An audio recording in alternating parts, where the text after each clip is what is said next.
Assalamualaikum warahmatullahi wabarakatuh. Perkenalkan nama saya Nizara Ninka Gustimaya. Di sini saya akan mempresentasikan hasil ringkasan yang sudah saya buat yaitu integrasi nasional mata kuliah kewarganegaraan. Adapun dosen dari mata kuliah ini adalah Bapak Asep Rudi Jasmana SPDMA.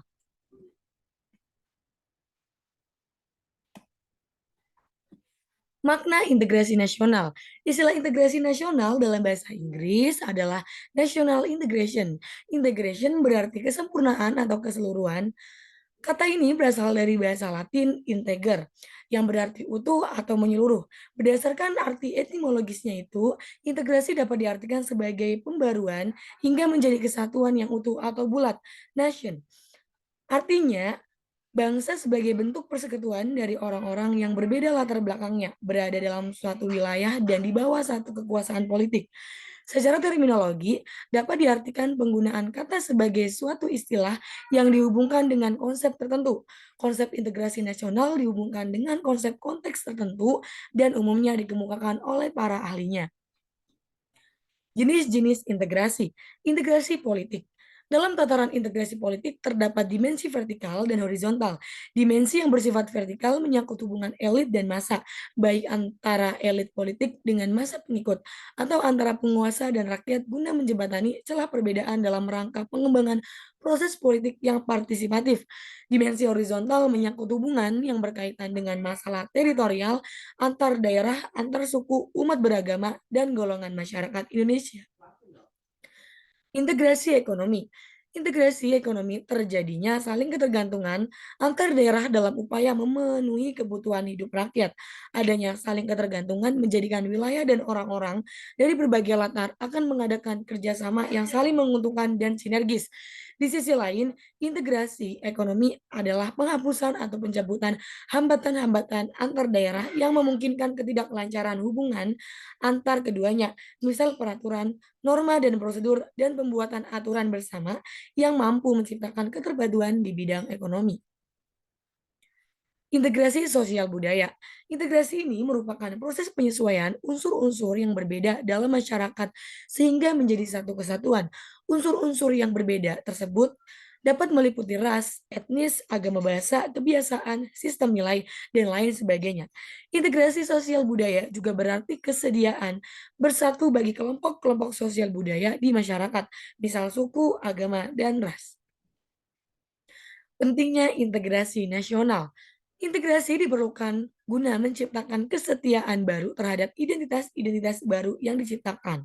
Identitas nasional, misal bahasa nasional, simbol negara, semboyan nasional, ideologi nasional, dan sebagainya. Disintegrasi atau kebalikan dari integrasi. Disintegrasi bangsa adalah memudarnya kesatupaduan antar golongan dan kelompok yang ada dalam suatu bangsa yang bersangkutan. Gejala disintegrasi merupakan hal yang dapat terjadi di masyarakat. Masyarakat suatu bangsa pastilah menginginkan terwujudnya integrasi. Namun, dalam kenyataannya, yang terjadi justru gejala disintegrasi. Disintegrasi memiliki banyak ragam, misalkan pertentangan fisik, perkelahian, tawuran, kerusuhan, revolusi, bahkan perang. Di sini ada kasus-kasus pelanggaran HAM. Saya mengambil contoh, yaitu kasus mutilasi warga sipil di Mimika temukan potongan jenazah dari 4 orang korban di Mimika, Papua. Menghebohkan masyarakat pada akhir Agustus 2022. Dari penyelidikan, pelaku mutilasi merupakan 6 prajurit TNI dan 4 warga sipil. Para pelaku diduga memiliki bisnis bersama sebagai pengepul solar. Komnas HAM menyatakan tindakan para pelaku telah melukai nurani dan merendahkan martabat manusia. Berdasarkan temuan awal, Komnas HAM menyatakan pembunuhan tersebut sebagai pembunuhan berencana.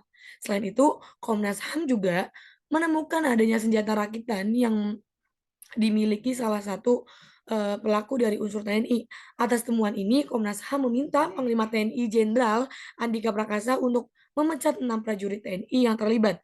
2 dari 6 tersangka merupakan seorang perwira infanteri berinisial Mayor INF HF dan Kapten INF DK, sementara sisanya berinisial PR Pratu Pras Pratu RPC dan Pratu R, sedangkan 4 tersangka dari kalangan sipil yakni APL alias J, DUR, dan RMH. Kasus pelanggaran yang lainnya adalah bom dan baku tembak. Tamrin aksi teror bom disusul baku tembak antara teroris dan polisi terjadi di depan gedung Sarinah, Jalan Tamrin, Jakarta Pusat pada 14 Januari 2016. Dalam aksi teror tersebut, 8 orang tewas dan 26 lainnya luka-luka. Ledakan bom pertama terjadi di sebuah kedai kopi ternama di kawasan tersebut. Tak selang lama terdengar ledakan kedua dari pos polisi tak jauh dari lokasi pertama. Setelah itu terjadi baku tembak menembak antara dua pelaku dan polisi. Para pelaku bahkan sempat melempar granat rakitan ke polisi. Aksi ini berakhir usai dua pelaku tewas terkena ledakan bom yang mereka bawa dan ditembak-tembakan polisi. Belakangan diketahui dalam aksi teror tersebut adalah Aman Abdurrahman yang juga dikenal sebagai Ketua Negara Islam Irak dan Suriah ISIS Indonesia. Ia juga mendirikan Jamaah Ansarud Daulat atau JAD yang terafiliasi dengan ISIS. Saat peristiwa tersebut, Aman merupakan residivis kasus terorisme pelatihan teror di Aceh yang baru bebas usai mendapatkan remisi pada 17 Agustus 2017. Ia kemudian kembali diadili. Aman dinyatakan bersalah divonis mati pada 22 Juni 2018. Selain Aman, dalam aksi yang lain adalah Iwan Darmawan Munto alias Rois. Saat itu ia berstatus narapidana hukuman mati kasus bom di Kedutaan Besar Australia, Kuningan, Jakarta. Para pelaku lain yang terlibat dalam aksi ini juga telah divonis 4 hingga 10 dalam penjara.